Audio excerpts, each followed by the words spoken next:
Welcome to Anime Reviewed. Today we are going to cover part 2 of The Fruit of Grisaia. Make sure to give us a big thumbs up and subscribe to our channel to see great shows from all over the world for free. Let's begin. In class, the principal reveals that they will conduct tests soon while Kazami skips class and takes a stroll in an amusement park where he used to play with his childhood friend. As the principal leaves the class, Michiru asks Sacchi to hide the test papers so they can avoid taking them. She hesitates at first but declares that she will do it. At night, Kazami is informed about Michiru's request and promises to talk Sacchi out of it. Sacchi spends the next few days planning to get rid of the tests while Kazami keeps a strict eye on her. The night before the test, we see her placing gas cylinders with time bombs in class, and as she activates the timer, the girls walk in, claiming Kazami asked them to meet him here. She tries to stop the bomb but fails and panics as the rest refuse to leave. In a quick turn of events, the timer runs out and Sacchi covers the bomb with her body so no harm comes to anyone else, but luckily it doesn't go off. Just then, Kazami walks in and asks the rest to leave, revealing to Sacchi that he modified the bombs not to explode. He further tells her how he visited the park and remembers that she was his childhood friend. Sacchi's parents used to run a factory and barely had any time for her. One day she met Kazami in the park and they became good friends. However, as time went by, Kazami started showing up less and less. On Sacchi's 10th birthday, she waited for Kazami to show up, but he didn't, which led to her taking her frustration out on her parents. Her parents came looking for her in the park, but got run over by a truck, and she regrets her last encounter with them to this day.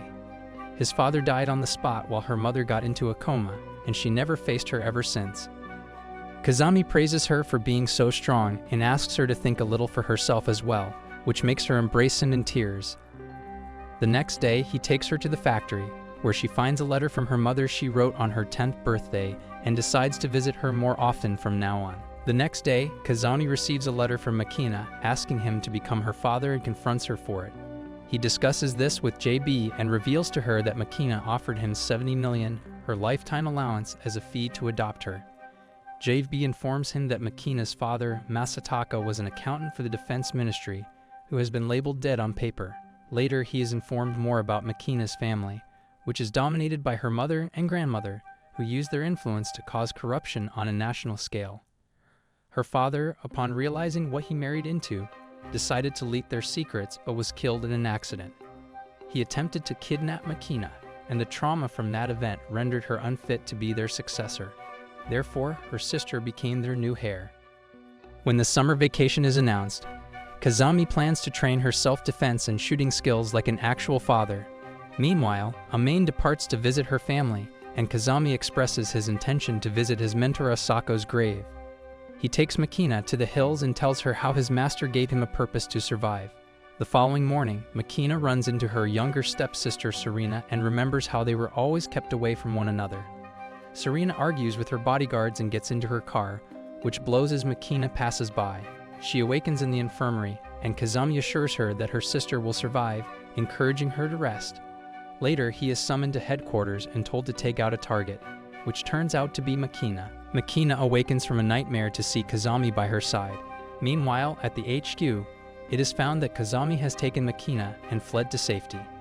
The company agents track him down using GPS, but he easily outwits them. Julia had already alerted Kazami of Makina's extraordinary memory, which she had utilized to memorize the documents incriminating her family. Makina contacted her mom last night and threatened to disclose their corruption if Serena's safety was not ensured. Thus, she must be eliminated. Kazami asserts no harm comes to Makina and that he will defend her even at the cost of his life. The HQ locates their hideaway at night, which is loaded with traps that produce an explosion. Amidst the turmoil, Kazami and Makina escape the premises in a getaway vehicle, but Makima reveals how he left the apple sampling Sacchi gave her as a farewell gift behind. She sends a note to the HQ requesting that the sapling be returned to its original location. She returns to the building to retrieve it, but she is seen by the officers, who shoot her in the stomach. Kazami arrives to rescue her and transports her to the hospital while she awaits her death. On their journey, he is stopped by Julia, who compels him to hand her over. She is taken to the hospital, where her mother advises that her organs be transplanted to Serena, who is in desperate need of surgery. Kazami sneaks into her office at night disguised as a mailman and shoots her. The next day, the news reports that an anonymous guy killed the Arisu family's head and then shot himself while being apprehended.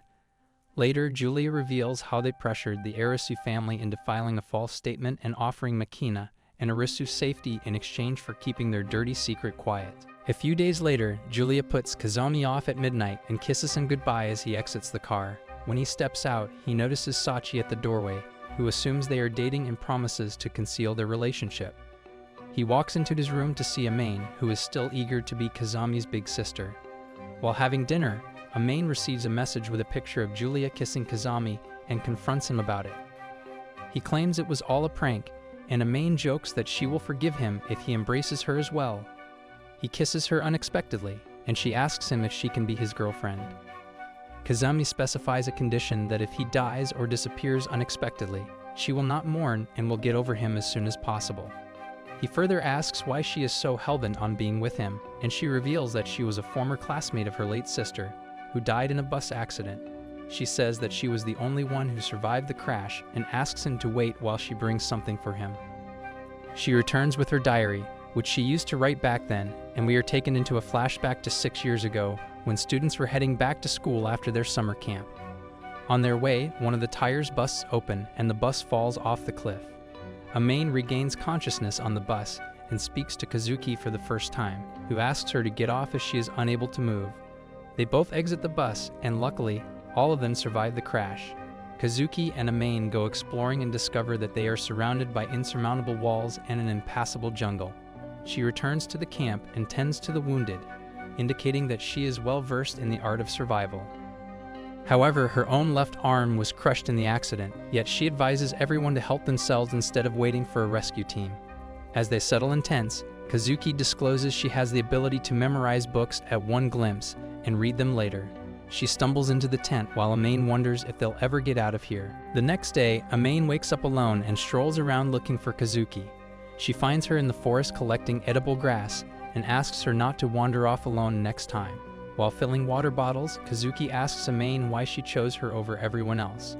Amain responds that she likes her more than anyone else, which makes her fluster in embarrassment. Just then, they hear a helicopter pass by, and all of them shout aloud to catch its attention. However, they fail to do so and are left stranded for another night. On the third day, 3 of their members pass away due to injuries, and they all wonder if they will share the same fate. Later, Amain expresses her dread of dying alone out here, and Kazuki assures her that she will return home safely. Days went on, and the tensions kept rising in the group.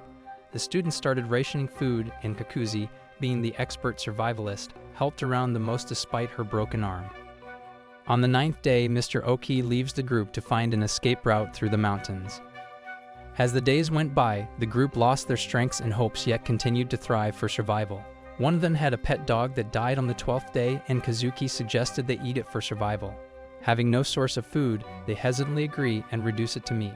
That was the last decent food they'd had in a long time, and they were all crying while they consumed it. Mr. Oki returns from his expedition on the 14th day, having no luck finding any assistance.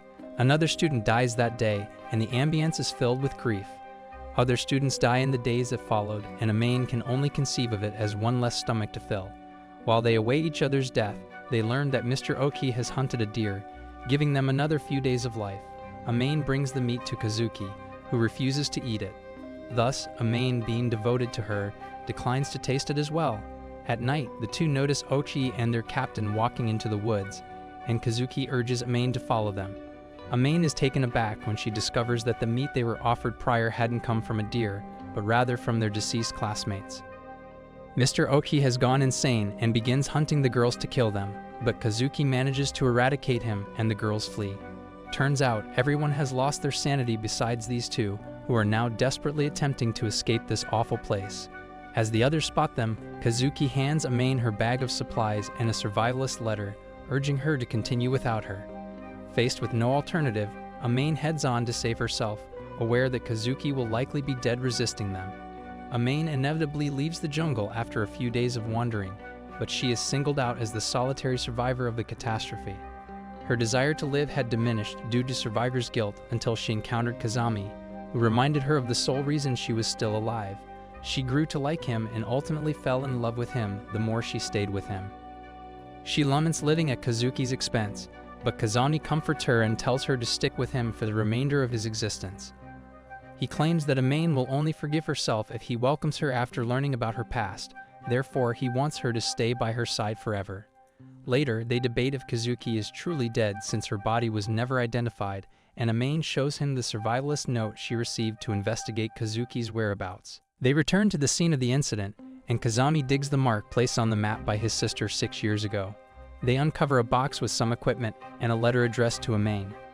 The letter says how one of the students, Haruka, had a skin condition, and everyone who ingested her went insane and died. The letter also pleads with Amain to locate and cater to Kazami, since he'd be lonely and miserable without his sister. As they prepare to return, one of the victims' fathers calls, claiming that he has hijacked the school to punish them for what they did to his daughter. Kazami requests Julia's assistance, and the duo arrives at the place to find it overrun with agents.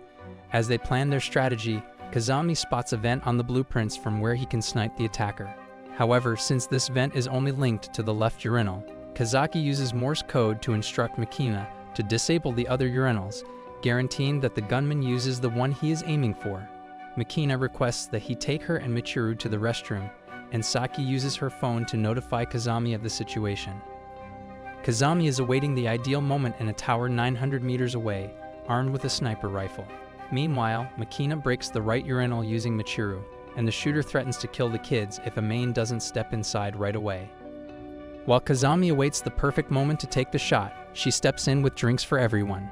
The man claims her kid was ripped apart while Amana lived a normal life, which he finds difficult to accept, and states that if she allows him to execute her, he will set her friends free.